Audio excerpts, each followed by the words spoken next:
I filed for Social Security the day I turned 62, walked into the office, signed the papers, and started collecting checks. I thought I was being smart. I thought I was getting my money before the government could change the rules or go broke. Turns out I made a $50,000 mistake. Actually, it's way more than that. When you factor in what my wife will lose after I'm gone. And the worst part, I can never undo it. That decision is permanent. My name's Bob Jenkins. I'm 70 years old, and before we get into this, I need you to understand one thing. What I'm about to tell you is my real life story. This isn't theory or something I read in a magazine. This is the biggest financial mistake I've made in my entire life, and it's costing me more money every single month. I'm sharing this because I see people making the same mistake every day, and I'm sick of watching folks shoot themselves in the foot financially because nobody explained how this stuff really works. If you're anywhere close to retirement age, or if you've got parents who are thinking about filing for Social Security, you need to hear this. Because the decision you make about when to file will affect the rest of your life and potentially your spouse's life too. And once you make it, you can't take it back. So stick with me here, because what I'm about to share could literally save you tens of thousands of dollars. Let me paint you a picture of where I was 8 years ago. I was 62, had just retired from working at the county water department for 37 years. Good job, decent pension, saved up a little money. Nothing fancy, but my wife Karen and I were comfortable. We'd worked hard, paid our dues, and I was ready to be done. I was tired. Tired of getting up at 5:30 every morning. Tired of dealing with bureaucracy and paperwork. I wanted to retire, and I wanted to retire now. So when my 62nd birthday rolled around, I did what a lot of people do. I filed for Social Security immediately. I mean, why wait, right? I'd been paying into the system since I was 16 years old. That was my money. I'd earned it, and I wanted to start getting it back before something happened to me or before the government changed the rules. Plus, I'd heard all these rumors about Social Security going bankrupt, running out of money. I figured better get mine while the getting's good.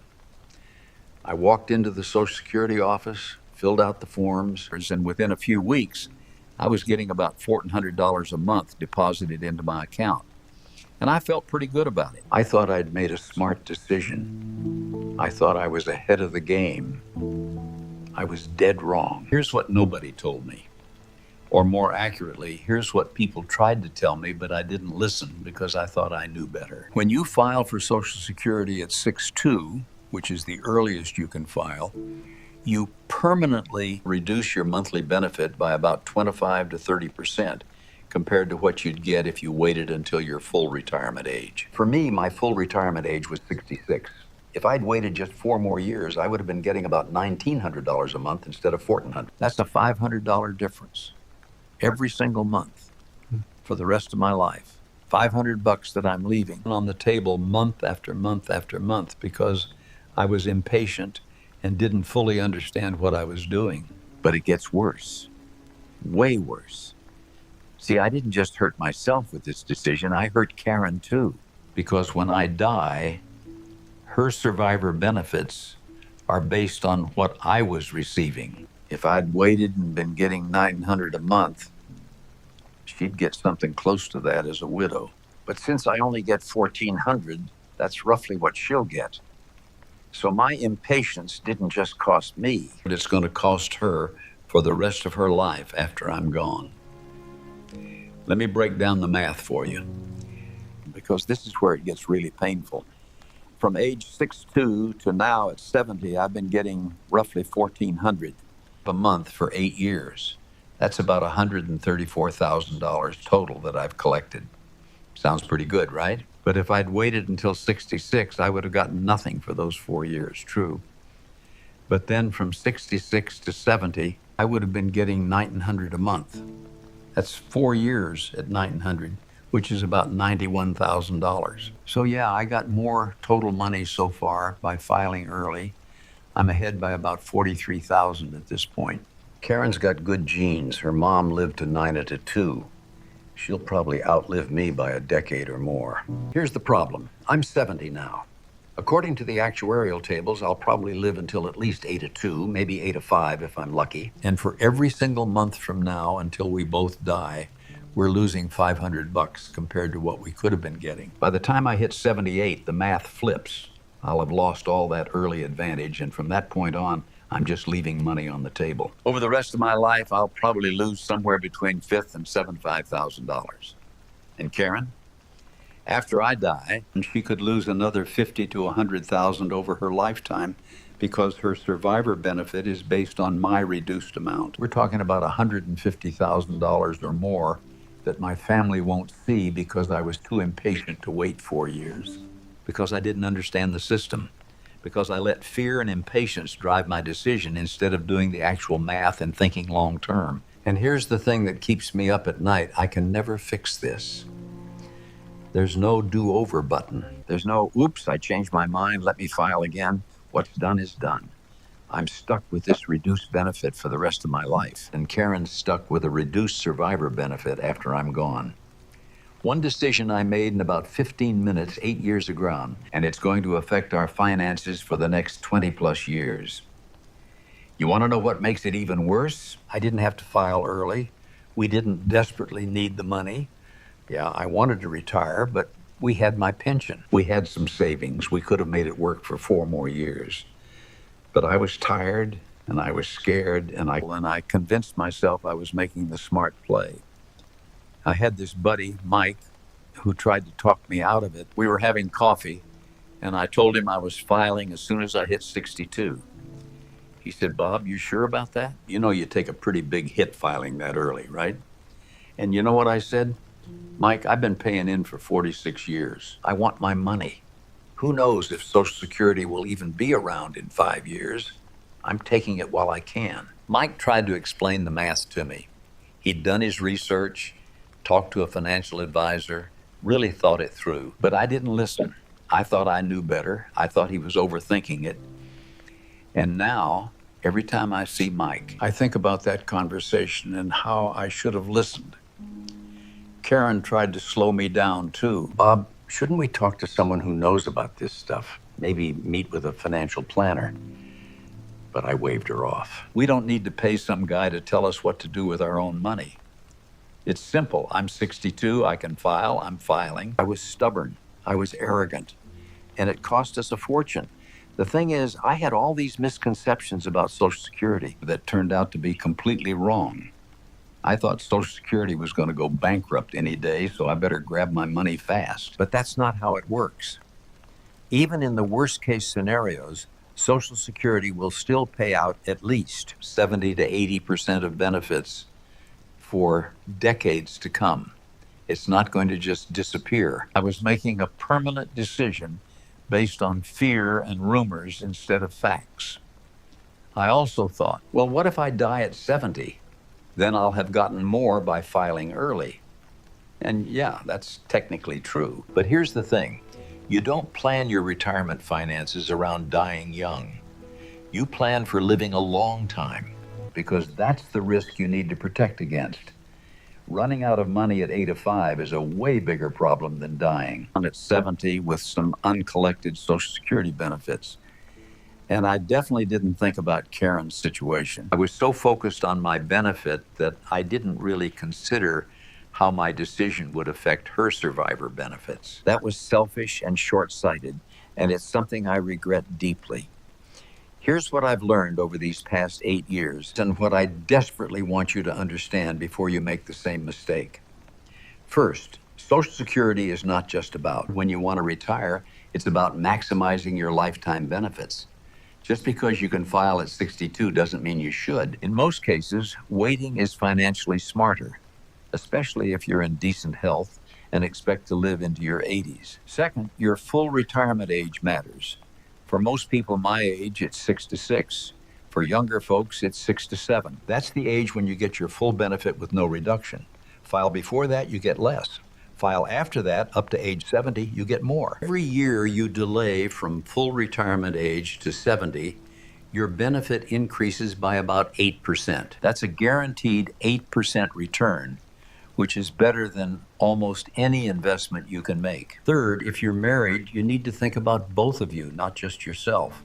The higher earner's decision affects the survivor benefit. In most cases, it makes sense for the higher earner to delay as long as possible, ideally to 70. That's the benefit that will support whoever lives longer. Fourth, run the actual numbers. Don't guess. Don't assume. Go to the Social Security website, create an account, see what your benefit would be at different ages, and do the math. Or better yet, talk to a financial advisor who specializes in retirement planning. Yeah, it might cost you a few $100 for a consultation, but that's nothing compared to the money you could lose making the wrong decision. Fifth, be honest about your health and longevity. If you've got serious health issues and don't expect to live past 75, filing early might make sense. But if you're in decent shape and you've got longevity in your family, waiting is almost always the better play. My parents both lived into their late 80s. I should have factored that in. Sixth, don't let fear drive your decision. All that stuff about Social Security going bankrupt, it's overblown. Yes, there are funding challenges, but the system isn't going to disappear. Congress will make adjustments before that happens. Don't make a permanent decision based on temporary panic. Seventh, think about inflation. Social Security benefits get cost of living adjustments most years. $500 monthly difference between what I get and what I could have gotten. That gap gets wider over time as both amounts get adjusted for inflation. The higher your starting benefit, the more those increases are worth. I'm 70 years old now. Karen and I are getting by, but we're not living the retirement we could have been living. We're more careful with money than we need to be. We don't travel as much as we'd like. We think twice about helping the grandkids financially, not because we're poor, but because we're leaving $500 a month on the table, and over time, that adds up. And I think about Karen's future a lot. She's 6'8", healthy as a horse. She'll probably outlive me by 10 or 15 years. And when I'm gone, she's going to be living on a reduced survivor benefit because of the decision I made when I was 62. That eats at me. I should have protected her better. I should have thought long term instead of just focusing on what I wanted right then. If I could go back and talk to my 62-year-old self, here's what I'd say. Bob, I know you're tired. I know you want to be done working, but you can wait 4 more years to file for Social Security. Keep working or retire and live off the pension and savings for a bit, because filing now is going to cost you and Karen more than $100,000 over your lifetimes. That's not money you can afford to throw away. Be patient. Do the math. Make the smart choice, not the easy choice. Here's what I want you to do if you're approaching retirement. First, don't file for Social Security the second you turn 62 just because you can. Here's what I want you to do if you're approaching retirement. First, don't file for Social Security the second you turn 62 just because you can. That's almost never the right move unless you're in poor health or desperately need the money. Second, educate yourself. Go to ssa.gov, read about how benefits work at different ages, use their calculators. Knowledge is power. And this is one area where being informed can save you a fortune. Third, talk to a professional, a real financial advisor who understands Social Security strategies, not just your buddy at the coffee shop or some guy who thinks he knows what he's talking about. Pay for good advice. It's worth it. Fourth, if you're married, coordinate with your spouse. Figure out the strategy that maximizes both of your benefits over both of your lifetimes. It's not just about you. Fifth, be patient. I know you're tired. I know you want to retire. But a few years of patience can mean tens of thousands of dollars over your lifetime. It's worth waiting for. And sixth, don't let fear or rumors drive your decision. Base it on facts, on math, on what's actually best for your situation. I filed at 62 because I was impatient, because I was scared, because I didn't fully understand what I was doing. And it's cost me more than $50,000 so far. And it'll cost my wife even more after I'm gone. Don't be like me. Don't make a 15-minute decision that you'll regret for the next 25 years. Your Social Security decision is one of the biggest financial decisions you'll ever make. Treat it that way. Do your homework, get advice, think long term, be patient. Because once you file, that's it. You're locked in. And if you make the wrong choice, you'll spend the rest of your retirement wishing you'd done it differently. I'm sharing this story not because I'm proud of it, but because I don't want you to make the same mistake. Learn from what I did wrong. Don't let impatience cost you a fortune. Don't let fear drive you into a bad decision. And for God's sake, do the math before you sign those papers. If this video helped you, share it with someone who's approaching retirement. Leave a comment if you've got questions about Social Security strategy. And if you're about to file early without doing the research, stop. Take a breath. Learn what you're really signing up for. Your future self will thank you. Thanks for watching. Now go do your homework, talk to an advisor, and make the smart choice. Don't be like me. Don't throw away 50 grand because you were too impatient to wait a few more years.